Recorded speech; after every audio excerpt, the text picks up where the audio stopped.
We begin with the ICE raid fallout in Connecticut. 50 people detained so far by immigration agents in Danbury as thousands of students head back to the classroom.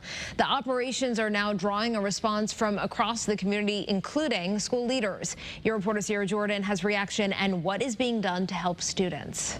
Good evening, Stephanie. Community members say fear is spreading across Danbury as ICE activity continues for a third day, and it may look empty now, but earlier today, dozens of people gathered here at Kennedy Park calling for more transparency and answers about what's happening right here in their community. What should be a first day of school filled with excitement and a fresh start.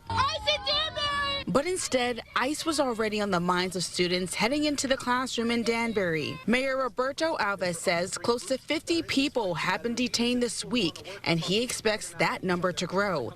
He says some of the detentions happen near schools, a daycare, and a supermarket. And those people were not targeted for serious crimes. He also says Danbury police are not partnering with ICE in the operations. ICE vehicles were surrounding the buses when kids were getting off the bus today.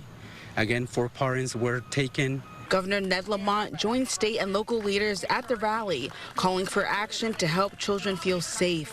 And I need each and every one of you to stand up.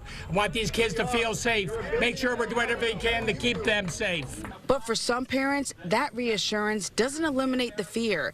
Tapia says some families are now afraid to leave their homes or even walk their children to the bus stop. If the person is taken, what happens to the child? In a message to families, the Danbury Public School Superintendent acknowledged those concerns, writing in part, "Our schools remain focused on one thing, educating and caring for your children. We do not ask about immigration status, and it has no bearing on your child's right to attend and thrive in our schools."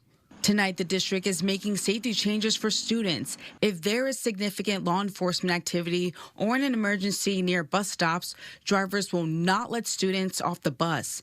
Instead, students will be taken back to school, where staff will be ready to greet them and parents will be notified. We are experiencing terrorism.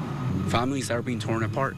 Danbury school officials say resources and counselors are available to support families and help students continue to attend school safely. Your reporter in Danbury, Sierra Jordan, Channel 3 Eyewitness News.